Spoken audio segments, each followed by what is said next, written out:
Hi friends, എല്ലാവർക്കും one clip S YouTube ചാനലിലേക്ക് സ്വാഗതം.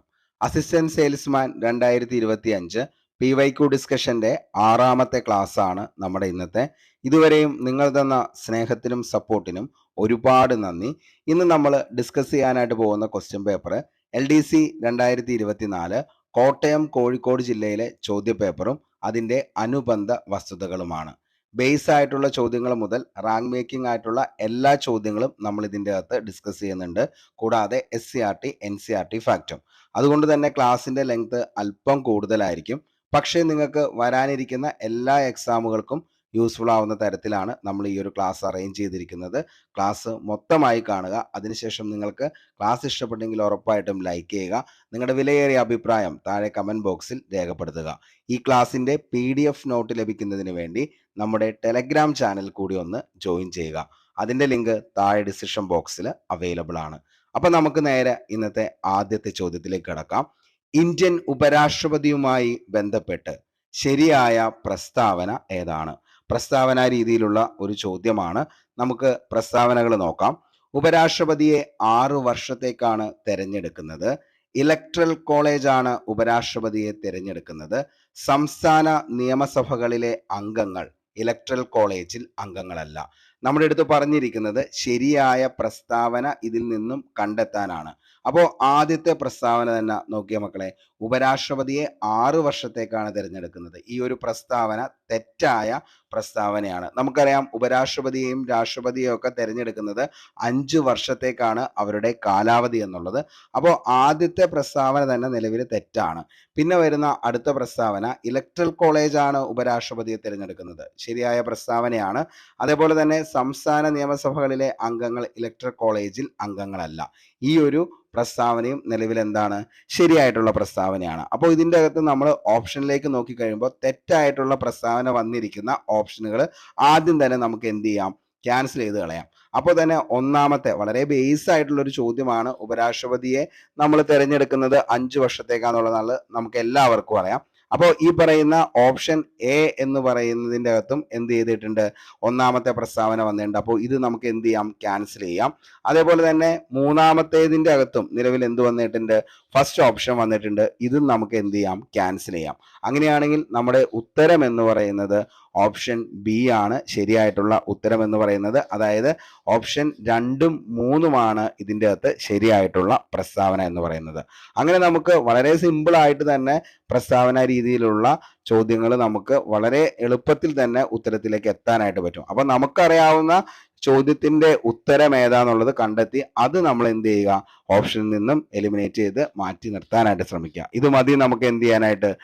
നിലവിൽ പെട്ടെന്ന് പ്രസ്താവന രീതിയിലുള്ള ചോദ്യങ്ങളുടെ ഉത്തരം കണ്ടെത്താനായിട്ട്. ഓക്കെ, നമുക്കിനി ബാക്കി വസ്തുതകളിലേക്ക് നോക്കാം. ഉപരാഷ്ട്രപതി രാഷ്ട്രപതി കഴിഞ്ഞാൽ ഇന്ത്യയുടെ പരമോന്നത പദവിയാണ് ഉപരാഷ്ട്രപതി. അപ്പോൾ രാഷ്ട്രപതി കഴിഞ്ഞാൽ ഇന്ത്യയുടെ പരമോന്നത പദവി ആരാ ചോദിച്ചാൽ ഉപരാഷ്ട്രപതിയാണ്. ഓക്കെ, അപ്പോൾ അത് എപ്പോഴും നമ്മുടെ അടുത്ത് നമുക്കറിയാം. അതായത് രാഷ്ട്രപതി, അത് കഴിഞ്ഞ് കഴിഞ്ഞാൽ ഉപരാഷ്ട്രപതി, അത് കഴിഞ്ഞ് കഴിഞ്ഞാൽ പ്രധാനമന്ത്രി, അത് കഴിഞ്ഞ് കഴിഞ്ഞാൽ ക്യാബിനറ്റ് മിനിസ്റ്റേഴ്സ്, അങ്ങനെ അങ്ങ് പോകും. അപ്പം നമുക്ക് ഇത് വളരെ വ്യക്തമായിട്ട് തന്നെ നമുക്കറിയാം. അപ്പോൾ രാഷ്ട്രപതി കഴിഞ്ഞാൽ ഇന്ത്യയുടെ പരമോന്നത പദവിയാണ് ഏതെന്ന് പറയുന്നത്? ഉപരാഷ്ട്രപതി എന്ന് പറയുന്നത്. രാജ്യസഭയുടെ അധ്യക്ഷൻ എന്ന് പറയുന്നത് ഉപരാഷ്ട്രപതിയാണ്. രാജ്യസഭയുടെ അധ്യക്ഷനാണ് ഉപരാഷ്ട്രപതി. ഉപരാഷ്ട്രപതിയാകാൻ വേണ്ട കുറഞ്ഞ പ്രായം എത്രയാണെന്ന് ചോദിച്ചാൽ മക്കളെ 35 വയസ്സാണ്. അപ്പോൾ ഉപരാഷ്ട്രപതിയാകാൻ വേണ്ട കുറഞ്ഞ പ്രായം ഇത് തന്നെയാണ് രാഷ്ട്രപതിയുടെയും. അതായത് എന്താണ്? ഉപരാഷ്ട്രപതിയാകാനും രാഷ്ട്രപതിയാകാനും വേണ്ട കുറഞ്ഞ പ്രായം എന്ന് പറയുന്നത് 35 വയസ്സാണ്. ഇന്ത്യക്ക് ഒരു ഉപരാഷ്ട്രപതി ഉണ്ടായിരിക്കണമെന്ന് അനുശാസിക്കുന്ന ഭരണഘടനയുടെ അനുച്ഛേദം ഏതാണെന്ന് ചോദിച്ചു കഴിഞ്ഞാൽ മക്കളെ ഏതാണ്? ആർട്ടിക്കിൾ 63 വെരി വെരി ഇമ്പോർട്ടൻ്റ് ആണ്. ഇന്ത്യക്ക് ഒരു ഉപരാഷ്ട്രപതി ഉണ്ടായിരിക്കണമെന്ന് അനുശാസിക്കുന്ന ഭരണഘടനയുടെ അനുച്ഛേദം ചോദിച്ചു കഴിഞ്ഞാൽ ആർട്ടിക്കിൾ 63. ഉപരാഷ്ട്രപതിയായി മത്സരിക്കുന്നതിന് വേണ്ട യോഗ്യതകൾ നമുക്കൊന്ന് നോക്കാം. ഇന്ത്യൻ പൗരനായിരിക്കണം. അപ്പോൾ ഉപരാഷ്ട്രപതിയായി മത്സരിക്കുന്നതിന് വേണ്ട യോഗ്യതകൾ എന്താണ്? ഇന്ത്യൻ പൗരനായിരിക്കണം, 35 വയസ്സ് പൂർത്തിയായിരിക്കണം, രാജ്യസഭയിലേക്ക് തെരഞ്ഞെടുക്കപ്പെടുന്നതിനുള്ള യോഗ്യത ഉണ്ടായിരിക്കണം. കേന്ദ്ര സംസ്ഥാന ഗവൺമെന്റുകളുടെ കീഴിൽ ആദായകരമായ പദവികൾ വഹിക്കുന്ന വ്യക്തിയായിരിക്കരുത്. അപ്പോൾ ഉപരാഷ്ട്രപതിയായി മത്സരിക്കുന്നതിന് വേണ്ട യോഗ്യതകളിലെ പ്രധാനപ്പെട്ട 4 യോഗ്യതകൾ നമ്മൾ അറിഞ്ഞിരിക്കണം. ഒന്ന്, ഇന്ത്യൻ പൗരനായിരിക്കണം, 35 വയസ്സ് പൂർത്തിയായിരിക്കണം, രാജ്യസഭയിലേക്ക് തെരഞ്ഞെടുക്കപ്പെടുന്നതിനുള്ള യോഗ്യത ഉണ്ടായിരിക്കണം, കേന്ദ്ര സംസ്ഥാന ഗവൺമെന്റുകളുടെ കീഴിൽ ആദായകരമായ പദവികൾ വഹിക്കുന്ന വ്യക്തി ആയിരിക്കരുത്. ഇത്രയാണ് നിലവിലെ ഉപരാഷ്ട്രപതിയായി മത്സരിക്കുന്നതിന് വേണ്ട യോഗ്യതകൾ എന്ന് പറയുന്നത്. ഓക്കെ, ഇനി ഉപരാഷ്ട്രപതിയുടെ തെരഞ്ഞെടുപ്പ്. ഉപരാഷ്ട്രപതിയുടെ ഇലക്ഷനെ കുറിച്ച് പ്രതിപാദിക്കുന്ന അനുച്ഛേദം 66 ആണുള്ളത്, ഓർത്തു വയ്ക്കുക. ഉപരാഷ്ട്രപതിയുടെ ഇലക്ഷനെ കുറിച്ച് പ്രതിപാദിക്കുന്ന അനുച്ഛേദമാണ് 66. ഉപരാഷ്ട്രപതി സ്ഥാനാർത്ഥിയുടെ നാമനിർദ്ദേശ പത്രിക കുറഞ്ഞത് 20 അംഗങ്ങളെങ്കിലും ശുപാർശ ചെയ്യുകയും 20 അംഗങ്ങൾ പിന്താങ്ങുകയും വേണം. അപ്പോൾ ഉപരാഷ്ട്രപതി സ്ഥാനാർത്ഥിയുടെ നാമനിർദ്ദേശ പത്രിക കുറഞ്ഞത് 20 അംഗങ്ങളെങ്കിലും ശുപാർശ ചെയ്യുകയും 20 അംഗങ്ങളെങ്കിലും പിന്താങ്ങുകയും വേണം. ഉപരാഷ്ട്രപതിയെ തിരഞ്ഞെടുക്കുന്നത് ഇലക്ട്രൽ കോളേജ് ആണ്. ഉപരാഷ്ട്രപതിയെ തിരഞ്ഞെടുക്കുന്നത് ഇലക്ട്രൽ കോളേജ് ആണ്. ഇലക്ട്രൽ കോളേജിലെ അംഗങ്ങൾ ലോകസഭയിലെയും രാജ്യസഭയിലെയും മുഴുവൻ അംഗങ്ങൾ ചേർന്നതാണ് ഇലക്ട്രൽ കോളേജിലെ അംഗങ്ങൾ എന്ന് പറയുന്നത്. അപ്പോൾ ലോകസഭയിലെയും രാജ്യസഭയിലെയും മുഴുവൻ അംഗങ്ങൾ ചേർന്നതാണ് ഇലക്ട്രൽ കോളേജിലെ അംഗങ്ങൾ.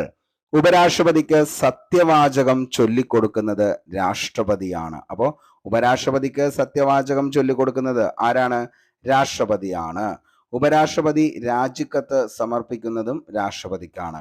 ഉപരാഷ്ട്രപതിയുടെ ഭരണകാലാവധി 5 വർഷം. നമ്മൾ ഓപ്ഷനിൽ പറഞ്ഞതാണ് തെറ്റായ പ്രസ്താവനയായിട്ട് കണ്ടത്. അപ്പോൾ ഉപരാഷ്ട്രപതിയുടെ ഭരണകാലാവധി എത്ര വർഷമാണെന്ന് ചോദിച്ചു കഴിഞ്ഞാൽ എത്ര വർഷമാണ്?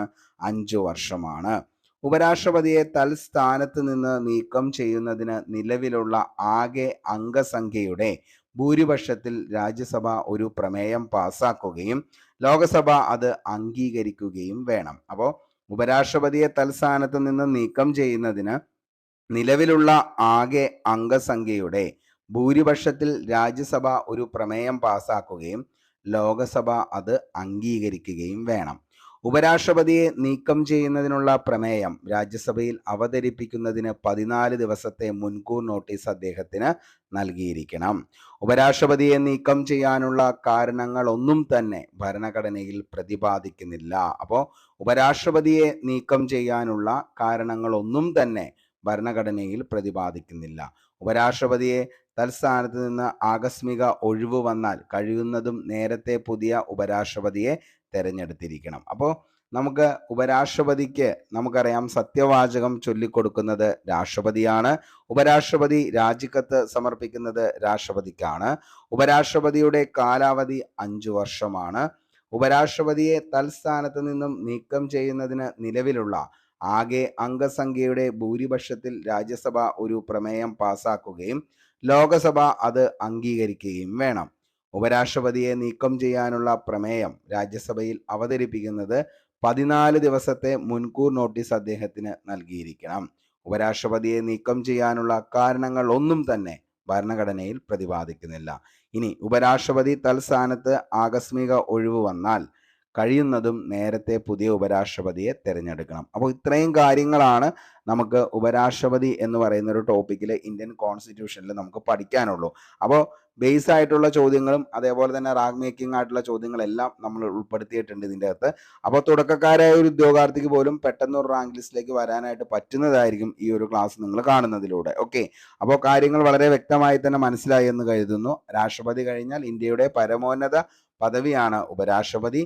രാജ്യസഭയുടെ അധ്യക്ഷൻ എന്നറിയപ്പെടുന്നത് ഉപരാഷ്ട്രപതി. ഉപരാഷ്ട്രപതിയാകാൻ വേണ്ട കുറഞ്ഞ പ്രായം 35 വയസ്സ്. ഇന്നിക്കൊരു ഉപരാഷ്ട്രപതി ഉണ്ടായിരിക്കണമെന്ന് അനുശാസിക്കുന്ന ഭരണഘടനയുടെ അനുച്ഛേദമാണ് ആർട്ടിക്കിൾ 63 എന്ന് പറയുന്നത്. അതേപോലെ തന്നെ ഉപരാഷ്ട്രപതിയുടെ ഇലക്ഷനെ കുറിച്ച് പ്രതിപാദിക്കുന്ന അനുച്ഛേദം ചോദിച്ചു കഴിഞ്ഞാൽ അത് മക്കളെ 66 ആണെന്നുള്ളതും ഓർത്തു വയ്ക്കുക. ഓക്കെ, അപ്പോൾ ഇത്രയും കാര്യങ്ങളാണ് നമുക്ക് ഇതിൻ്റെ അകത്ത് പഠിക്കാനുള്ളൂ. നമുക്കിനി അടുത്ത ഒരു ചോദ്യത്തിലേക്ക് പോകാം. ഓക്കെ, അടുത്തത് ചോദ്യമാണ്, കോടതികളുമായി ബന്ധപ്പെട്ട് ശരിയായ പ്രസ്താവന ഏത്? ഭരണഘടനയുടെ സംരക്ഷകൻ എന്നറിയപ്പെടുന്നത് സുപ്രീം കോടതിയാണ്. കീഴ്ക്കോടതികൾ സിവിൽ, ക്രിമിനൽ സ്വഭാവമുള്ള കേസുകൾ പരിഗണിക്കുന്നു. സുപ്രീം കോടതിക്ക് പ്രസിഡന്റ് ഉപദേശം നൽകാം.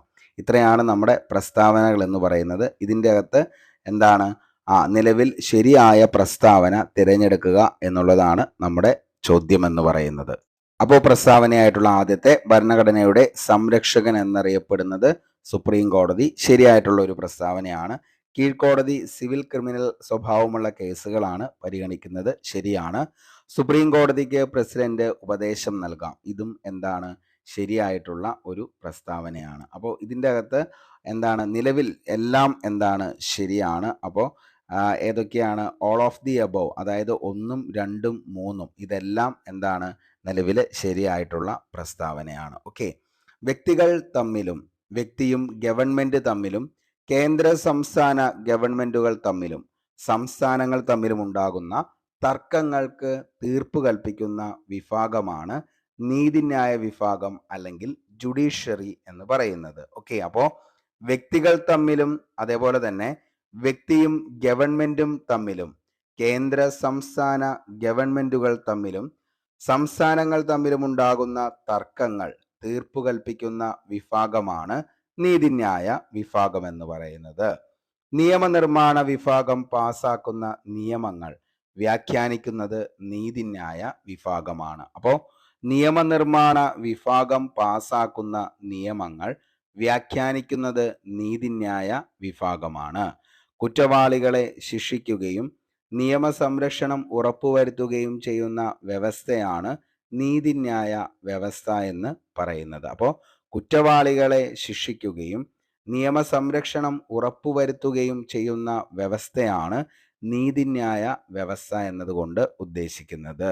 ഒരു ഏക സംയോജിത നീതിന്യായ വ്യവസ്ഥയാണ് ഇന്ത്യൻ കോൺസ്റ്റിറ്റ്യൂഷൻ വ്യവസ്ഥ ചെയ്യുന്നത്. അപ്പോൾ ഒരു ഏക സംയോജിത നീതിന്യായ വ്യവസ്ഥയാണ് ഇന്ത്യൻ ഭരണഘടന വ്യവസ്ഥ ചെയ്യുന്നത്. ഓക്കെ. ഇനി നമുക്ക് ഇന്ത്യൻ ഭരണഘടനയുടെ നീതിന്യായ വ്യവസ്ഥകൾ നമുക്കൊന്ന് നോക്കാം. ആദ്യം നമുക്കറിയാം ഇന്ത്യൻ സുപ്രീം കോടതി. സുപ്രീം കോടതിയുടെ തീരുമാനങ്ങൾ രാജ്യത്തെ എല്ലാ കോടതികൾക്കും ബാധകമാണ്. ഹൈക്കോടതി ജഡ്ജിമാരെ സ്ഥലം മാറ്റാൻ കഴിയുന്നു. രാജ്യത്തെ ഏതു കോടതിയിൽ നിന്നും വ്യവഹാരങ്ങൾ, അതായത് കേസുകൾ സുപ്രീം കോടതിയിലേക്ക് മാറ്റാം.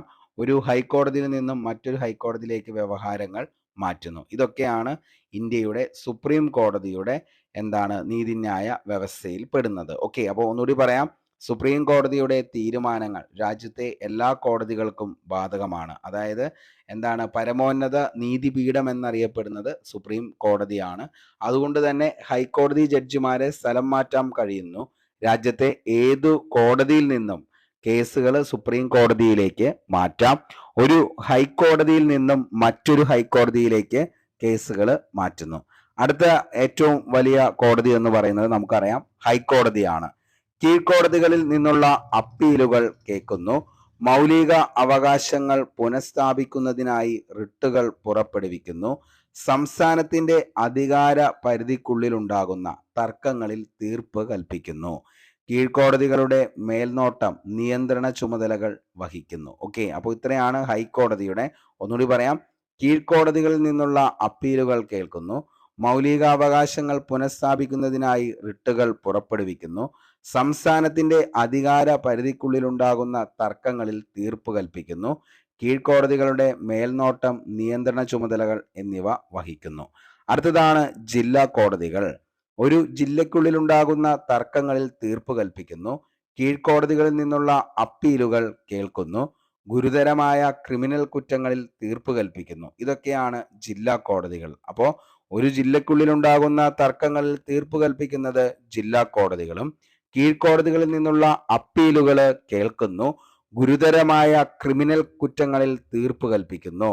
ഇനി ഏറ്റവും താഴെ കീഴ്ക്കോടതികളാണ്. സിവിൽ സ്വഭാവമോ ക്രിമിനൽ സ്വഭാവമുള്ള തർക്കങ്ങൾക്ക് തീർപ്പ് കൽപ്പിക്കുന്നത് കീഴ്ക്കോടതികളാണ്. ഓക്കെ. അപ്പോൾ ഇത്രയാണ് ഇന്ത്യയുടെ നീതിന്യായ വ്യവസ്ഥ. ഒറ്റ നോട്ടത്തിൽ നമ്മൾ നോക്കുകയാണെങ്കിൽ, ഒരു ഫ്ലോ ചാർട്ടിൽ വയ്ക്കുകയാണെങ്കിൽ നമുക്ക് കാണാൻ പറ്റുന്നത് ഏറ്റവും ടോപ്പിൽ നിൽക്കുന്നത് ഇന്ത്യൻ സുപ്രീം കോടതി, അത് കഴിഞ്ഞാൽ ഹൈക്കോടതി, അത് കഴിഞ്ഞാൽ ജില്ലാ കോടതി, അതിന് താഴെയാണ് കീഴ്ക്കോടതികൾ. ബാക്കി വസ്തുതകൾ നമുക്ക് നോക്കാം. ഇന്ത്യയുടെ പരമോന്നത കോടതി എന്നറിയപ്പെടുന്നത് സുപ്രീം കോടതിയാണ്. അപ്പോൾ ഇന്ത്യയുടെ പരമോന്നത കോടതി എന്നറിയപ്പെടുന്നത് സുപ്രീം കോടതി. ഭരണഘടനയുടെ സംരക്ഷകൻ, കാവൽക്കാരൻ എന്നൊക്കെ അറിയപ്പെടുന്നതും ആര് തന്നെയാ? സുപ്രീം കോടതി തന്നെയാണ് ഭരണഘടനയുടെ സംരക്ഷകൻ, കാവൽക്കാരൻ എന്നിങ്ങനെ അറിയപ്പെടുന്നത് സുപ്രീം കോടതി. ജില്ലാ കോടതികൾ, സബ് കോടതികൾ, മുൻസിഫ് കോടതികൾ, മജിസ്ട്രേറ്റ് കോടതികൾ എന്നിവ ഉൾക്കൊള്ളുന്നതാണ് കീഴ്ക്കോടതികൾ. അപ്പോൾ ജില്ലാ കോടതികൾ, സബ് കോടതികൾ, മുൻസിഫ് കോടതികൾ, മജിസ്ട്രേറ്റ് കോടതികൾ എന്നിവ ഉൾക്കൊള്ളുന്നതാണ് കീഴ്ക്കോടതികൾ. താലൂക്ക് തലത്തിലുള്ള കേസുകൾ കൈകാര്യം ചെയ്യുന്നത് സബ് കോടതികളാണ്, മുൻസിഫ് കോടതികളും മജിസ്ട്രേറ്റ് കോടതികളും. അപ്പോൾ താലൂക്ക് തലത്തിലുള്ള കേസുകൾ കൈകാര്യം ചെയ്യുന്നത് സബ് കോടതികൾ, മുൻസിഫ് കോടതികൾ, മജിസ്ട്രേറ്റ് കോടതികളാണ്. ഒരു ജില്ലയിലെ ഏറ്റവും ഉയർന്നത് സിവിൽ കോടതി ജില്ലാ കോടതിയാണ്. അപ്പോൾ ഒരു ജില്ലയിലെ ഏറ്റവും ഉയർന്ന സിവിൽ കോടതിയാണ് ജില്ലാ കോടതി. ഒരു ജില്ലയിലെ ഏറ്റവും ഉയർന്ന ക്രിമിനൽ കോടതിയാണ് ജില്ലാ ആൻഡ് സെഷൻസ് കോടതി. സിവിൽ കേസുകൾ കൈകാര്യം ചെയ്യുന്ന ഏറ്റവും താഴ്ന്ന കോടതിയാണ് മുൻസിഫ് കോടതി എന്ന് പറയുന്നത്. അപ്പോൾ സിവിൽ കേസുകൾ കൈകാര്യം ചെയ്യുന്ന ഏറ്റവും താഴ്ന്ന കോടതിയാണ് മുൻസിഫ് കോടതി. ക്രിമിനൽ കേസുകളുമായി ബന്ധപ്പെട്ട് ഏറ്റവും താഴ്ന്ന കോടതിയാണ് മജിസ്ട്രേറ്റ് കോടതി എന്ന് പറയുന്നത്. ഓക്കെ, ഇനി ഉപദേശാധികാരം എന്ന് പറയുന്നത് അഡ്വൈസറി ജൂറിസ്ഡിക്ഷൻ അനുച്ഛേദം 143(2) ഭാഗങ്ങളിൽ സുപ്രീം കോടതിയുടെ അഭിപ്രായം തേടാൻ രാഷ്ട്രപതിക്ക് അധികാരം നൽകുന്നു. ഉയർന്നു വന്നതോ ഉയർന്നു വരാൻ സാധ്യതയുള്ളതോ ആയ പൊതുപ്രാധാന്യമുള്ള നിയമത്തിന്റെ വസ്തുതയുടെയോ ഏതെങ്കിലും ചോദ്യത്തിൽ ഭരണഘടനയ്ക്ക് മുമ്പുള്ള ഉടമ്പടി, കരാർ, അതേപോലെ തന്നെ കവനന്റ്, അതേപോലെ തന്നെ സമാനമായ മറ്റ് ഉപകരണങ്ങൾ എന്നിവയിൽ നിന്നുണ്ടാകുന്ന ഏതെങ്കിലും തർക്കത്തിൽ. ഇനി എന്നാൽ പ്രസ്തുത വിഷയത്തിൽ കോടതിയുടെ ഉപദേശമോ അഭിപ്രായമോ രാഷ്ട്രപതിക്ക് അയച്ചാൽ അദ്ദേഹത്തിന് അത് സ്വീകരിക്കുകയും സ്വീകരിക്കാതിരിക്കുകയും ചെയ്യാം. ഓക്കെ, അപ്പോൾ ഇത്രയൊക്കെയാണ് ഏതിൻ്റെ അകത്ത് വരുന്നത്? ഈ പറയുന്ന നമ്മുടെ ഇന്ത്യയുടെ ഏറ്റവും വലിയ കോടതി മുതൽ ഏറ്റവും താഴ്ന്ന കോടതി വരെ ഉള്ള നീതിന്യായ വ്യവസ്ഥയും അതേപോലെ തന്നെ അതുമായി ബന്ധപ്പെട്ട ബാക്കി വസ്തുതകളും. അപ്പോൾ വ്യക്തികളും അതേപോലെ തന്നെ വ്യക്തിയും ഗവൺമെൻറ്റും അതേപോലെ തന്നെ കേന്ദ്ര സംസ്ഥാന ഗവൺമെൻറ്റുകൾ തമ്മിലും സംസ്ഥാനങ്ങൾ തമ്മിലും ഉണ്ടാകുന്ന തർക്കങ്ങൾക്ക് തീർപ്പ് കൽപ്പിക്കുന്ന വിഭാഗമാണ് നീതിന്യായ വിഭാഗം അല്ലെങ്കിൽ ജുഡീഷ്യറി. നിയമനിർമ്മാണ വിഭാഗം പാസാക്കുന്ന നിയമങ്ങൾ വ്യാഖ്യാനിക്കുന്നത് നീതിന്യായ വിഭാഗമാണ്. കുറ്റവാളികളെ ശിക്ഷിക്കുകയും നിയമസംരക്ഷണം ഉറപ്പുവരുത്തുകയും ചെയ്യുന്ന വ്യവസ്ഥയാണ് നീതിന്യായ വ്യവസ്ഥ. ഒരു ഏക സംയോജിത നീതിന്യായ വ്യവസ്ഥയാണ് ഇന്ത്യൻ ഭരണഘടന വ്യവസ്ഥ ചെയ്യുന്നത്. ഓക്കെ, ഇനി നമ്മൾ പറഞ്ഞു ഇന്ത്യയിലെ നീതിന്യായ വ്യവസ്ഥ ഒറ്റ നോട്ടത്തിൽ പറയുവാണെങ്കിൽ ഇന്ത്യൻ സുപ്രീം കോടതിയാണ് ഇന്ത്യയുടെ പരമോന്നത കോടതി എന്ന് പറയുന്നത്. ഇനി ഹൈക്കോടതി, ജില്ലാ കോടതി, കീഴ്ക്കോടതി. അപ്പോൾ ഇന്ത്യയുടെ പരമോന്നത കോടതി സുപ്രീം കോടതി, ഭരണഘടനയുടെ സംരക്ഷകൻ, കാവൽക്കാരൻ എന്നൊക്കെ അറിയപ്പെടുന്നതും സുപ്രീം കോടതിയാണെന്നുള്ളതും ഓർത്തു വയ്ക്കുക. നമുക്ക് ഇനി അടുത്തൊരു ചോദ്യത്തിലേക്ക് പോകാം. കേന്ദ്ര ലിസ്റ്റിൽ ഉൾപ്പെടുന്ന വിഷയങ്ങളുമായി ബന്ധപ്പെട്ട ശരിയായത് താഴെ പറയുന്നവയിൽ ഏതാണ്? കേന്ദ്ര ലിസ്റ്റിൽ ഉൾപ്പെടുന്ന വിഷയങ്ങളുമായി ബന്ധപ്പെട്ടത് ശരിയായത് നോക്കി. അതായത് വിദേശകാര്യം, പോസ്റ്റ് ആൻഡ് ടെലഗ്രാഫ്, കൃഷി. ഓക്കെ, അപ്പോൾ വിദേശകാര്യം, പോസ്റ്റ് ആൻഡ് ടെലഗ്രാഫ്, കൃഷി കേന്ദ്ര ലിസ്റ്റിൽ ഉൾപ്പെടുന്നതാണ് കേട്ടോ. അപ്പോൾ ഏതാണ് ആൻസർ എന്ന് പറയുന്നത്? 1ഉം 2ഉമാണ് ഇതിൻ്റെ അകത്ത് ആൻസർ ആയിട്ട് വരുന്നത്. ഭരണഘടനയുടെ 7ാം പട്ടികയിലാണ് ലിസ്റ്റുകളെ കുറിച്ച് പ്രതിപാദിക്കുന്നത്. അപ്പോൾ ഭരണഘടനയുടെ ഏത് പട്ടികയിലാണ് നിലവിൽ എന്തിനെക്കുറിച്ച് ലിസ്റ്റുകളെ കുറിച്ച് പ്രതിപാദിക്കുന്നതെന്ന് ചോദിച്ചു കഴിഞ്ഞാൽ 7ാം പട്ടികയിലാണ് എന്തിനെക്കുറിച്ച് ലിസ്റ്റുകളെ കുറിച്ച് പ്രതിപാദിക്കുന്നത്. ലിസ്റ്റുകളെ കുറിച്ച് പ്രതിപാദിക്കുന്ന അനുച്ഛേദം ചോദിച്ചു കഴിഞ്ഞാൽ 246 ലിസ്റ്റുകളെ കുറിച്ച് പ്രതിപാദിക്കുന്ന അനുച്ഛേദം എന്ന് പറയുന്നത്. ഭരണഘടന വിവിധ വിഷയങ്ങളെ 3 ലിസ്റ്റുകളായിട്ടാണ് നിലവിൽ തിരിച്ചിരിക്കുന്നത്. ഒന്ന് യൂണിയൻ ലിസ്റ്റ്. അപ്പോൾ ഭരണഘടന വിവിധ വിഷയങ്ങളെ 3 ലിസ്റ്റുകളായിട്ട് തരംതിരിച്ചിട്ടുണ്ട്. ലിസ്റ്റുകളെ കുറിച്ച് പറയുന്ന പാർട്ട് ലിസ്റ്റ് ഏതാണെന്ന് ചോദിച്ചു കഴിഞ്ഞാൽ ഏത് ലിസ്റ്റിലാണ് പറയുന്നത്? 7ാം പട്ടികയിലാണ് ലിസ്റ്റുകളെ കുറിച്ച് പറയുന്നത്. ലിസ്റ്റുകളെ കുറിച്ച് പ്രതിപാദിക്കുന്ന അനുച്ഛേദം ചോദിച്ച മക്കളെ 246 വെരി വെരി ഇമ്പോർട്ടൻ്റ് ആണ്. അപ്പോൾ 7ാം പട്ടികയിലാണ് ഇത് പെടുന്നത്. അതേപോലെ തന്നെ ഏതാണ് ഇതിൻ്റെ അനുച്ഛേദം എന്ന് ചോദിച്ചാൽ 246 ആണെന്നുള്ളതും ലിസ്റ്റുകളെ നമുക്ക് 3ആയിട്ട് തരം തിരിക്കാം എന്നുള്ളതും ഓർത്തു വയ്ക്കുക. ഒന്നാമത്തെ യൂണിയൻ ലിസ്റ്റ്. കേന്ദ്ര നിയമനിർമ്മാണ സഭയ്ക്ക് സമ്പൂർണ്ണ നിയമനിർമ്മാണ അധികാരമുള്ള വിഷയങ്ങളുടെ പട്ടികയാണ് യൂണിയൻ ലിസ്റ്റ് എന്ന് പറയുന്നത്. അപ്പോൾ കേന്ദ്ര നിയമനിർമ്മാണ സഭയ്ക്ക് സമ്പൂർണ്ണ നിയമനിർമ്മാണ അധികാരമുള്ള വിഷയങ്ങളുടെ പട്ടികയാണ് ഏതിൽപ്പെടുന്നത്? യൂണിയൻ ലിസ്റ്റിൽ ഉൾപ്പെടുന്നത്. അടുത്തത് സംസ്ഥാന ലിസ്റ്റ് അഥവാ സ്റ്റേറ്റ് ലിസ്റ്റ്. സംസ്ഥാന നിയമനിർമ്മാണ സഭയ്ക്ക് മാത്രം ഈ വിഷയങ്ങളിൽ നിയമം നിർമ്മിക്കാനുള്ള അധികാരമുണ്ട്. അതിനെയാണ് സംസ്ഥാന ലിസ്റ്റ് അല്ലെങ്കിൽ സ്റ്റേറ്റ് ലിസ്റ്റ് എന്ന് പറയുന്നത്. അടുത്തതാണ് കൺകറന്റ് ലിസ്റ്റ്. കേന്ദ്ര സംസ്ഥാന ഗവൺമെന്റുകൾക്ക് ഈ വിഷയങ്ങളിൽ നിയമം നിർമ്മിക്കാവുന്നതാണ്. അതിനെയാണ് കൺകറന്റ് ലിസ്റ്റ് എന്ന് പറയുന്നത്. അപ്പോൾ ഈ 3 ലിസ്റ്റും ഏതൊക്കെ ആണ് ഗവൺമെന്റുകൾ എന്നുള്ളതൊന്ന് ഓർത്ത് വയ്ക്കുക. അതായത് യൂണിയൻ ലിസ്റ്റ് ആണെങ്കിൽ അത് സെൻട്രൽ ഗവൺമെന്റിനാണ് അതിൻ്റെ അകത്ത് പൂർണ്ണമായിട്ട് അധികാരമുള്ളത് വിഷയങ്ങളുടെ പട്ടികയിൽ. ഇനി സ്റ്റേറ്റ് ലിസ്റ്റ് എന്ന് പറയുമ്പോൾ അത് എന്താണ്? സംസ്ഥാന നിയമനിർമ്മാണ സഭയ്ക്കാണ് അതിൻ്റെ മൊത്തം അധികാരം എന്ന് പറയുന്നത്. കൺകറന്റ് ലിസ്റ്റിൽ മാത്രമാണ് എന്തെന്ന് പറയുന്നത്? കേന്ദ്ര സംസ്ഥാന ഗവൺമെന്റുകൾക്ക് രണ്ടും ഒരേപോലെ നിയമം നിർമ്മിക്കാൻ പറ്റുന്നതാണ് കൺകറന്റ് ലിസ്റ്റ് എന്നുള്ളതും ഓർത്തു വയ്ക്കുക. കൺകറന്റ് ലിസ്റ്റുകളുള്ള ഒരു വിഷയത്തിൽ കേന്ദ്രവും സംസ്ഥാനവും നിയമം നിർമ്മിച്ചാൽ കേന്ദ്ര നിയമം നിലനിൽക്കും. 1976 42ാം ഭരണഘടനാ ഭേദഗതിയിലൂടെ 5 വിഷയങ്ങൾ സ്റ്റേറ്റ് ലിസ്റ്റിൽ നിന്നും കൺകറന്റ് ലിസ്റ്റിലേക്ക് മാറ്റുകയുണ്ടായി. അവയാണ് വിദ്യാഭ്യാസം, വനം, അളവ് തൂക്കം, നീതിന്യായ ഭരണം, വന്യമൃഗങ്ങളുടെയും പക്ഷികളുടെയും സംരക്ഷണം. വെരി വെരി ഇമ്പോർട്ടൻ്റ് ആണ്, ഒത്തിരി തവണ ചോദിച്ച ചോദ്യവുമാണ്. 1976 42ാം ഭരണഘടനാ ഭേദഗതിയിലൂടെ 5 വിഷയങ്ങൾ സ്റ്റേറ്റ് ലിസ്റ്റിൽ നിന്നും കൺകറന്റ് ലിസ്റ്റിലേക്ക് മാറ്റുകയുണ്ടായി. ഏതൊക്കെയാണ് ആ 5 വിഷയങ്ങൾ എന്ന് ചോദിച്ചാൽ മക്കളെ, ഒന്നാമത്തെ വിദ്യാഭ്യാസം, 2 വനം, 3 അളവ് തൂക്കം, 4 നീതിന്യായ ഭരണം, 5 വന്യമൃഗങ്ങളുടെയും പക്ഷികളുടെയും സംരക്ഷണം. വേണമെങ്കിൽ ഇതൊരു സ്റ്റേറ്റ്മെന്റ് ലെവലിലുള്ള ചോദ്യമായിട്ട് ചോദിക്കാം. 1976 42ാം ഭരണഘടനാ ഭേദഗതിയിലൂടെ മാറ്റം ചെയ്യപ്പെട്ട വിഷയങ്ങളിൽ ഉൾപ്പെടാത്തത് ഏതാണ്, അല്ലെങ്കിൽ ഉൾപ്പെട്ടത് മാത്രം തിരഞ്ഞെടുക്കുക എന്ന് ചോദിച്ചാൽ നമുക്ക് ഉത്തരത്തിലേക്ക് എത്തണം. വിദ്യാഭ്യാസം, വനം, അളവ് തൂക്കം, നീതിന്യായ ഭരണം, വന്യമൃഗങ്ങളുടെയും പക്ഷികളുടെയും സംരക്ഷണം എന്നുള്ളതും ഓർത്തു വയ്ക്കുക. 3 ലിസ്റ്റുകളിലും പറഞ്ഞിട്ടില്ലാത്ത കാര്യങ്ങളിൽ നിയമം നിർമ്മിക്കാനുള്ള അധികാരം പാർലമെന്റിനാണ്.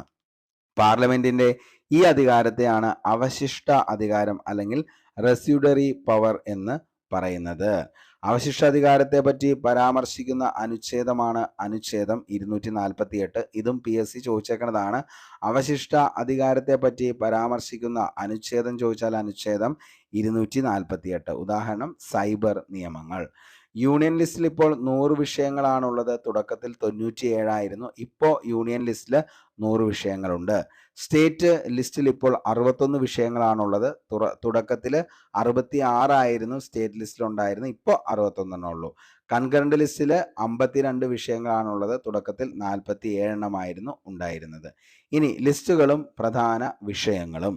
യൂണിയൻ ലിസ്റ്റ്: പ്രതിരോധം, വിദേശകാര്യം, റെയിൽവേ, തപാൽ telephone, post office savings bank, post and telegraph, lottery, census, custom തീരുവ, കോർപ്പറേറ്റ് നികുതി, വരുമാന നികുതി, പൗരത്വം, ഉന്നത വിദ്യാഭ്യാസം, ഗവേഷണ, ശാസ്ത്ര സാങ്കേതിക സ്ഥാപനങ്ങൾ എന്നിവയുടെ മാനദണ്ഡങ്ങൾ, യുദ്ധവും സമാധാനവും, banking, insurance, currency, reserve bank, ഐക്യരാഷ്ട്ര സംഘടന, വിദേശ വായ്പ, മേജർ സ്പോർട്സ്. അപ്പോൾ ഇത്രയാണ് ഏതിൻ്റെ അകത്ത് വരുന്നത്? ഈ പറയുന്ന നമ്മുടെ യൂണിയൻ ലിസ്റ്റിൽ വരുന്നതാണ് പ്രതിരോധം, വിദേശകാര്യം, റെയിൽവേ, തപാൽ telephone, postal office savings bank, post and telegraph, lottery, census, customs തിരുവ, കോർപ്പറേറ്റ് നികുതി, വരുമാന നികുതി, പൗരത്വം, ഉന്നത വിദ്യാഭ്യാസം, ഗവേഷണം, ശാസ്ത്ര സാങ്കേതിക സ്ഥാപനങ്ങൾ എന്നിവയുടെ മാനദണ്ഡങ്ങൾ, യുദ്ധവും സമാധാനവും, banking, insurance, currency, reserve bank, ഐക്യരാഷ്ട്ര സംഘടന, വിദേശ വായ്പ, മേജർ സ്പോർട്സ്. ഇനി എന്തൊക്കെയാണ് സ്റ്റേറ്റ് ലിസ്റ്റ് എന്ന് നോക്കിക്കഴിഞ്ഞാൽ ക്രമസമാധാനം, പോലീസ്, ജയിൽ, തദ്ദേശ സ്വയംഭരണം, പൊതുജന ആരോഗ്യം, കൃഷി, അതേപോലെ തന്നെ പന്തയം, കാർഷികാദായ നികുതി, ഭൂനികുതി, കെട്ടിട നികുതി, ഫിഷറീസ്, ടോള്, ഗ്യാസ് വർക്കുകൾ, വിപണികളും മേളകളും, അതേപോലെ തന്നെ സത്രങ്ങളും സത്രം സൂക്ഷിപ്പുകാരും, ചരക്കുകളുടെ ഉൽപാദനവും വിതരണവും. ഇത്രയാണ് ഏതിൽ വരുന്നത്?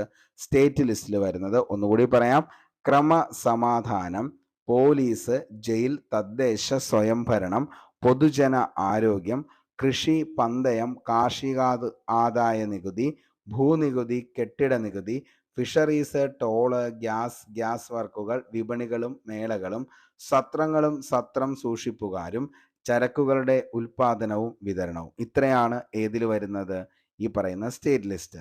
ഇനി എന്തൊക്കെയാണ് കൺകറന്റ് ലിസ്റ്റ് എന്ന് ചോദിച്ചാൽ വിദ്യാഭ്യാസം, ഇലക്ട്രിസിറ്റി, വനം, വന്യജീവികളുടെയും പക്ഷികളുടെയും സംരക്ഷണം, ജനസംഖ്യാ നിയന്ത്രണവും കുടുംബാസൂത്രണവും, വില നിയന്ത്രണം, നീതിന്യായ ഭരണം, സുപ്രീം കോടതിയും ഹൈക്കോടതിയും ഒഴികെ. ഇനി സാമ്പത്തികവും സാമൂഹികവുമായ ആസൂത്രണം, വിവാഹവും വിവാഹ മോചനവും, ക്രിമിനൽ നിയമങ്ങൾ, ഫാക്ടറികൾ, ബോയിലറ്റുകൾ, അതേപോലെ തന്നെ ട്രസ്റ്റികൾ, ട്രേഡ് യൂണിയനുകൾ, സ്വത്ത് ഏറ്റെടുക്കലും ആവശ്യപ്പെടലും, വർത്തമാന പത്രങ്ങൾ, പുസ്തകങ്ങൾ, അച്ചടി പ്രസ്സുകൾ, മൈനർ സ്പോർട്സ്, മായം ചേർക്കൽ. അപ്പോൾ ഇത്രയും കാര്യങ്ങളാണ് ഏതിൽ വരുന്നത്? കൺകറന്റ് ലിസ്റ്റിൽ വരുന്നത്. ഒന്നുകൂടി പറയാം: വിദ്യാഭ്യാസം, ഇലക്ട്രിസിറ്റി, വനം, വന്യജീവികളുടെയും പക്ഷികളുടെയും സംരക്ഷണം, ജനസംഖ്യാ നിയന്ത്രണവും കുടുംബാസൂത്രണവും, വില നിയന്ത്രണം, നീതിന്യായ ഭരണം, സാമ്പത്തികവും സാമൂഹികവുമായ ആസൂത്രണം, വിവാഹവും വിവാഹമോചനവും, ക്രിമിനൽ നിയമങ്ങൾ, ഫാക്ടറികൾ, അതേപോലെ തന്നെ ബോയിലറുകൾ, ട്രസ്റ്റികൾ, ട്രേഡ് യൂണിയൻ, സ്വത്ത് ഏറ്റെടുക്കലും ആവശ്യപ്പെടലും, വർത്തമാന പത്രങ്ങൾ, പുസ്തകങ്ങൾ, അച്ചടി പ്രസ്സുകൾ, മൈനർ സ്പോർട്സ്, മായം ചേർക്കൽ. ഇത്രയാണ് ഇതിൻ്റെ അകത്ത് വരുന്നത്. അപ്പോൾ എല്ലാവർക്കും വളരെ വ്യക്തമായി തന്നെ മനസ്സിലായി എന്ന് തന്നെ കരുതുന്നു. കാരണം നമ്മൾ പറഞ്ഞത് ലിസ്റ്റുകളെ കുറിച്ചാണ്. അപ്പോൾ ലിസ്റ്റുകളെ കുറിച്ച് പറയുന്നത് ഏത് പട്ടികയിലാണെന്ന് ചോദിച്ചു കഴിഞ്ഞാൽ ഏത് പട്ടികയിലാണ് ലിസ്റ്റുകളെ കുറിച്ച് പറയുന്നത്? 7ാം പട്ടികയിലാണ്. ലിസ്റ്റുകളെ കുറിച്ച് പ്രതിപാദിക്കുന്ന അനുച്ഛേദം ചോദിച്ചാൽ മക്കളെ 246 ആണ്.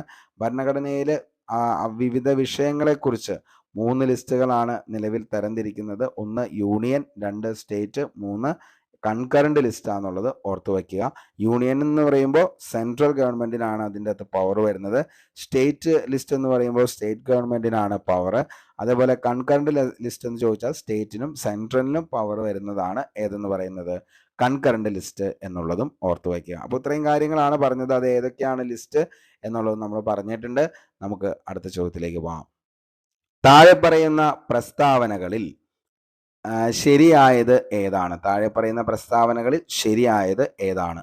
പൊതുജന ആരോഗ്യം സംസ്ഥാന ലിസ്റ്റിലെ ഒരു വിഷയമാണ്. വനം കൺകറന്റ് ലിസ്റ്റിലെ വിഷയമാണ്. സൈബർ നിയമങ്ങൾ അവശിഷ്ട അധികാരങ്ങളിൽ വരുന്നതാണ്. ഓക്കെ, അപ്പോൾ ഇതിൻ്റെ അകത്ത് ശരിയായത് ഏതാണ് എന്നുള്ളതാണ് നമുക്ക് പറഞ്ഞിരിക്കുന്നത്. അപ്പോൾ ഇതിൻ്റെ അകത്ത് എന്താണ്? നിലവിൽ എല്ലാം ശരിയാണ്. ഓക്കെ, ഇനി അതിൻ്റെ അകത്ത് ബാക്കി കാര്യങ്ങൾ നമുക്ക് പറയാം ഏതാന്നുള്ളത്. കാരണം നിലവിൽ നമ്മൾ എന്ത് ചെയ്തിട്ടുണ്ട്? ഈ ഒരു ക്വസ്റ്റ്യൻ്റെ ആൻസറുകൾ പറഞ്ഞു പോയിരിക്കുന്നതാണ്. കാരണം എന്താണ് ഈ പറയുന്ന എന്തൊക്കെയാണോ ഇതിൻ്റെ അകത്ത് വരുന്നത്, അതായത് ഈ പറയുന്ന ലിസ്റ്റുകളെ കുറിച്ച് 7ാം പട്ടികയിലാണ് പറയുന്നത്. 246 ആർട്ടിക്കിൾ, അതേപോലെ 3 വിഷയങ്ങളിലുള്ള കാര്യങ്ങളെക്കുറിച്ചാണ് നിലവിൽ പറയുന്ന. ആ 3 ടൈപ്പുള്ള ലിസ്റ്റുകൾ ചോദിച്ചു കഴിഞ്ഞാൽ നമ്മൾ പറഞ്ഞു ഈ പറയുന്ന ഏതൊക്കെയാണെന്ന് ചോദിച്ചു കഴിഞ്ഞാൽ union list, state list, concurrent list ആണ്. അപ്പോൾ അതൊക്കെ നമ്മൾ പറഞ്ഞു പോയത് സെയിം ക്വസ്റ്റ്യൻ തന്നെയാണ് വീണ്ടും വന്നിരിക്കുന്നത്. അപ്പോൾ നമുക്ക് അടുത്തൊരു ചോദ്യത്തിലേക്ക് പോകാം. ചുവടെ ചേർക്കുന്നതിൽ ശരിയായ പ്രസ്താവന ഏതാണ്? 73ാം ഭേദഗതി ചെറു ഭരണഘടനാ ഭേദഗതി എന്നറിയപ്പെടുന്നു. 74ാം ഭേദഗതിയിലൂടെ നഗരപാലിക സമ്പ്രദായം കൊണ്ടുവന്നു. അനുച്ഛേദം 32 പ്രകാരം സുപ്രീം കോടതിക്ക് റിട്ട് പുറപ്പെടുവിക്കാനുള്ള അധികാരമുണ്ട്. അപ്പോൾ ഇതിൻ്റെ അകത്ത് ഏതാണ് ശരി എന്നുള്ളതാണ് ചോദിക്കുന്നത്. ഏതാണ് ഇതിൻ്റെ അകത്ത് ശരിയായിട്ടുള്ള പ്രസ്താവന എന്ന് ചോദിച്ചു കഴിഞ്ഞു കഴിഞ്ഞാൽ ഇതിൻ്റെ അകത്ത് ചുവടെ ചേർക്കുന്നതിൽ ശരിയായ പ്രസ്താവന ഏതാണ് എന്നുള്ളതാണ് ഇതിൻ്റെ അകത്ത് ശരിയായിട്ടുള്ള നിലവിൽ ചോദിക്കുന്നത്. ഓക്കെ, അപ്പോൾ ഇതിൻ്റെ അകത്ത് 2ഉം 3ഉമാണ് ഇതിൻ്റെ അകത്ത് നിലവിൽ ശരിയായിട്ടുള്ള പ്രസ്താവന എന്ന് പറയുന്നത്. ഓക്കെ, അപ്പോൾ നമുക്ക് ബാക്കി വസ്തുതകളിലേക്ക് നോക്കാം. 73ാം ഭേദഗതി 1992. പ്രധാനമന്ത്രി PV നരസിംഹറാവു ആണ്. പ്രസിഡന്റ് ശങ്കർ ദയാൽ ശർമ്മയാണ്. പഞ്ചായത്ത് രാജ് ആക്ട് നിയമം എന്നറിയപ്പെടുന്നതാണ് 73ാം ഭേദഗതി 1992. പഞ്ചായത്ത് രാജിന് ഭരണഘടന സാധുത നൽകി. 11ാം പട്ടിക ഭരണഘടനയിൽ കൂട്ടിച്ചേർത്തു. ആർട്ടിക്കിൾ 243 മുതൽ 241 വരെ ഭരണഘടനയുടെ ഭാഗം 9 കൂട്ടിച്ചേർത്തു. ത്രിതല പഞ്ചായത്ത് സംവിധാനം വ്യവസ്ഥ ചെയ്യുന്നു. 74ാം ഭേദഗതി 1992. പ്രധാനമന്ത്രി നരസിംഹറാവു. പ്രസിഡന്റ് ആ സമയത്ത് ശങ്കർ ദയാൽ ശർമ്മയാണ്. നഗരപാലിക നിയമം, മുനിസിപ്പാലിറ്റി നിയമം എന്നിങ്ങനെ അറിയപ്പെടുന്നത് 74ാം ഭേദഗതി 1992 ഭാഗം 9 ഭരണഘടനയിൽ കൂട്ടിച്ചേർത്തു. ആർട്ടിക്കിൾ 243 മുതൽ ആർട്ടിക്കിൾ 243 വരെയാണ് ഇതിൻ്റെ അകത്ത് പറയുന്നത്. 12ാം പട്ടിക ഭരണഘടനയിൽ കൂട്ടിച്ചേർത്തു. പ്രാദേശിക ഭരണഘടനാ സ്ഥാപനങ്ങളിൽ സംവരണം എന്ത് ചെയ്തു? നടപ്പിലാക്കി. ചെറു ഭരണഘടന എന്നറിയപ്പെടുന്നത് 42ാം ഭരണഘടന ഭേദഗതിയാണ്. ഇനി അടുത്തത് മൗലിക അവകാശങ്ങൾ സംരക്ഷിക്കുന്നതിന് വേണ്ടി കോടതികൾ പുറപ്പെടുവിക്കുന്ന ഉത്തരവിനെയാണ് നമ്മൾ റിട്ട് എന്ന് പറയുന്നത്. റിട്ടുകളെ കുറിക്കുന്ന പദങ്ങൾ ഏത് ഭാഷയിൽ നിന്നാ? ലാറ്റിൻ ഭാഷയിൽ നിന്നാണ്. റിട്ട് എന്ന ആശയം ഇന്ത്യ കടം കൊണ്ടിരിക്കുന്നത് ഏത് രാജ്യത്ത് നിന്നാണ്? ബ്രിട്ടനിൽ നിന്ന് കടം കൊണ്ട ആശയമാണ് ഏതെന്ന് പറയുന്നത്? റിട്ട് എന്ന് പറയുന്നത്. ഭരണഘടനയുടെ 32ാം അനുച്ഛേദ പ്രകാരം സുപ്രീം കോടതിക്ക് 226ാം അനുച്ഛേദവും ഹൈക്കോടതി പുറപ്പെടുവിക്കുന്നത് ഏതാണ്? 226ഉം സുപ്രീം കോടതി 32ാം അനുച്ഛേദ പ്രകാരവുമാണ് റിട്ട് പുറപ്പെടുവിക്കുന്നതിനുള്ള അധികാരം ഉള്ളത്. അപ്പോൾ ഭരണഘടനയുടെ 32ാം അനുച്ഛേദം സുപ്രീം കോടതിക്കും 226ാം അനുച്ഛേദം ഹൈക്കോടതിക്കുമാണ് റിട്ട് പുറപ്പെടുവിക്കുന്നതിനുള്ള അവകാശം നൽകുന്നത്. മൗലിക അവകാശങ്ങൾ സ്ഥാപിച്ചു കിട്ടുന്നതിന് വേണ്ടി മാത്രം റിട്ട് പുറപ്പെടുവിക്കുന്നത് സുപ്രീം കോടതി. മൗലിക അവകാശങ്ങളോടൊപ്പം നിയമാവകാശങ്ങൾ സ്ഥാപിച്ചു കിട്ടാനും റിട്ട് പുറപ്പെടുവിക്കുന്നത് ഹൈക്കോടതിയാണ്.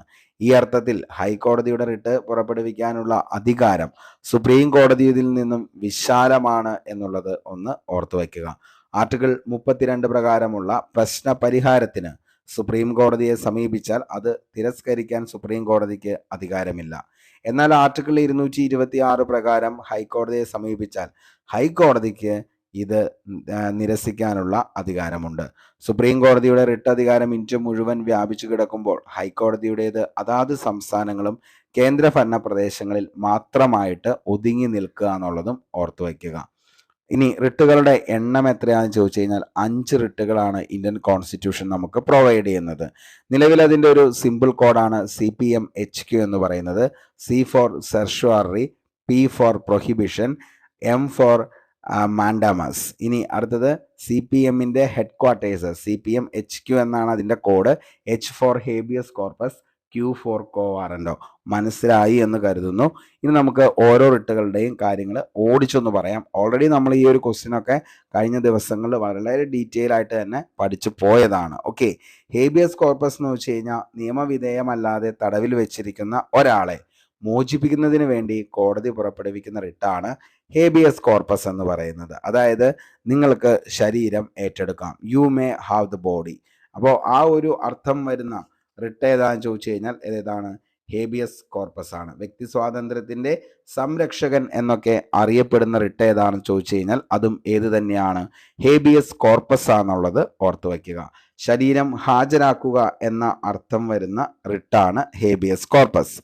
ഇനി മാൻഡമസ് എന്ന് ചോദിച്ചു കഴിഞ്ഞാൽ നാം കൽപ്പിക്കുന്നു എന്നാണ് ഈ റിട്ടിന്റെ അർത്ഥം എന്ന് പറയുന്നത്. സ്വന്തം കർത്തവ്യം നിറവേറ്റാൻ ഒരു ഉദ്യോഗസ്ഥനെയോ പൊതുസ്ഥാപനത്തെയോ അനുശാസിച്ചുകൊണ്ട് കോടതി പുറപ്പെടുവിക്കുന്ന റിട്ട്. പൊതുസ്ഥാപനം, കീഴ്ക്കോടതി, ട്രിബ്യൂണൽ, സർക്കാർ, കോർപ്പറേഷൻ തുടങ്ങിയവയ്ക്കെതിരെ മാൻഡമസ് പുറപ്പെടുവിക്കാം. അടുത്ത റിട്ട് മൂന്നാമത്തെയാണ് പ്രൊഹിബിഷൻ എന്ന് പറയുന്നത്. ഒരു കീഴ്ക്കോടതി അതിൻ്റെ അധികാരപരിധി ലംഘിക്കുകയോ സ്വാഭാവിക നീതി നിയമങ്ങൾക്കെതിരായി പ്രവർത്തിക്കുകയോ ചെയ്യുന്നതിനെ പ്രാഥമികമായി തടയുന്ന റിട്ടാണ് പ്രൊഹിബിഷൻ എന്ന് പറയുന്നത്. നിയമവിരുദ്ധവും നീതിരഹിതവുമായ വിചാരണ തടയാൻ പുറപ്പെടുവിക്കുന്ന റിട്ട്. ഫോർബിഡൻ എന്ന് വെച്ച് കഴിഞ്ഞാൽ എന്താണ്? ടു ഫോർബിഡ് എന്നതാണ് ഇതിൻ്റെ അർത്ഥം എന്ന് പറയുന്നത്. To forbid. ഓക്കെ. ഇനി ജുഡീഷ്യൽ, ക്വാസി ജുഡീഷ്യൽ സ്ഥാപനങ്ങൾക്കെതിരെ മാത്രം പുറപ്പെടുവിക്കുന്ന റിട്ട്, അതേപോലെ തന്നെ കോ വാറണ്ടോ, ഒരു വ്യക്തി അയാൾക്ക് അർഹമല്ലാത്ത ഉദ്യോഗം വഹിക്കുമ്പോൾ പുറപ്പെടുവിക്കുന്നതാണ് കോ വാറണ്ടോ എന്ന് പറയുന്നത്. അതിൻ്റെ അർത്ഥം എന്ത് അധികാരം എന്നുള്ളതാണ്. അടുത്തത് സെർഷ്യോറി, ഒരു കേസ് കീഴ്ക്കോടതിയിൽ നിന്നും മേൽക്കോടതിയിലേക്ക് മാറ്റാൻ ഉത്തരവിടുന്ന റിട്ടാണ് സെർഷ്യോറി. സാക്ഷ്യപ്പെടുത്തുക, ടു സർട്ടിഫൈ എന്നതാണ്, അല്ലെങ്കിൽ ടു ഇൻഫോം എന്നിങ്ങനെ അർത്ഥം വരുന്നതാണ് സെർഷ്യോറി എന്ന് പറയുന്നത്. ഓക്കെ. അപ്പോൾ ഇതാണ് റിട്ടുകളെ കുറിച്ച് പഠിക്കാനുള്ളത്. അപ്പോൾ സുപ്രീം കോടതി റിട്ട് പുറപ്പെടുവിക്കുന്ന ആർട്ടിക്കിൾ ചോദിച്ചാൽ 32, ഹൈക്കോടതി ആണെങ്കിൽ 226 ഓർത്തു വയ്ക്കുക. റിട്ട് എന്ന് പറയുന്ന ആശയം ഇന്ത്യ കടം കൊണ്ടത് ബ്രിട്ടനിൽ നിന്നാണെന്നുള്ളത് ഓർത്തു വയ്ക്കുക. അതേപോലെ തന്നെ എത്ര തരം റിട്ടുകളാണ് നിലവിൽ ഉള്ളതെന്ന് ചോദിച്ചു കഴിഞ്ഞാൽ 5 തരം റിട്ടുകളാണെന്നുള്ളതും ഓർത്തു വയ്ക്കുക. അതിൻ്റെ സിമ്പിൾ കോഡാണ് CPMHQ എന്ന് പറയുന്നത്, CPMൻ്റെ ഹെഡ്ക്വാർട്ടേഴ്സ് എന്ന് പറയുന്നത്. അപ്പോൾ ഇത്രയും കാര്യങ്ങളാണ് നമ്മൾ ഇന്നത്തെ ക്ലാസ്സിൽ ഡിസ്കസ് ചെയ്യാനായിട്ട് ഉദ്ദേശിച്ചത്. എല്ലാ പോയിന്റ്സും നമ്മൾ കവർ ചെയ്തിട്ടുണ്ട്. അതുകൊണ്ട് തന്നെ നിങ്ങൾക്ക് ഓരോ ടോപ്പിക്കിൽ നിന്നും PSC എക്സാമുകളിൽ ചോദിച്ച മുഴുവൻ ചോദ്യങ്ങളാണ് ഡിസ്കസ് ചെയ്ത് പോകുന്നത്. ക്ലാസ് കണ്ടു കഴിഞ്ഞാലുടൻ ഇതിൻ്റെ PDF നോട്ട് ലഭിക്കുന്നതിന് വേണ്ടി നമ്മുടെ ടെലഗ്രാം ചാനലിൽ കൂടി ഒന്ന് ജോയിൻ ചെയ്യുക. അതേപോലെ തന്നെ നമ്മുടെ നിലവിൽ ASMൻ്റെ ക്ലാസ്സുകൾ നമ്മൾ മുന്നോട്ടേക്ക് പോകുന്നുണ്ട്, സെക്രട്ടറി ടെസ്റ്റിൻ്റെ ക്ലാസ്സുകൾ പോകുന്നുണ്ട്, അതേപോലെ തന്നെ ഇതിൻ്റെ എല്ലാം PYQ ഡിസ്കഷൻ നമ്മൾ പോകുന്നുണ്ട്. ഇതൊക്കെ കറക്റ്റായിട്ട് കണ്ടുപോവുക. റിവിഷനുകളിൽ എല്ലാവരും എന്ത് ചെയ്യുക? പാർട്ടിസിപ്പേറ്റ് ചെയ്യുക. അപ്പോൾ ഇത്രയും കാര്യങ്ങളൊക്കെ സിസ്റ്റമാറ്റിക്കായിട്ട് നിങ്ങൾ ഫോളോ ചെയ്ത് പോവുകയാണെങ്കിൽ തീർച്ചയായിട്ടും നിങ്ങൾക്ക് നല്ലൊരു റാങ്കിലേക്ക് വരാനായിട്ട് പറ്റും. അപ്പോൾ നമ്മൾ പഠിച്ച ഈ ഇന്നത്തെ ടോപ്പിക്സിൽ നിന്നുമുള്ള ചോദ്യങ്ങൾ അടുത്തുള്ള എക്സാമുകളിലൊക്കെ വരട്ടെ എന്ന് ആത്മാർത്ഥമായി സർവേശ്വരനോട് പ്രാർത്ഥിച്ച് ഇന്നത്തെ ഈ ഒരു ക്ലാസ് ഇവിടെ വെച്ച് വൈൻഡപ്പ് ചെയ്യുന്നു. Signing off Arun Kombanadan. Thank you.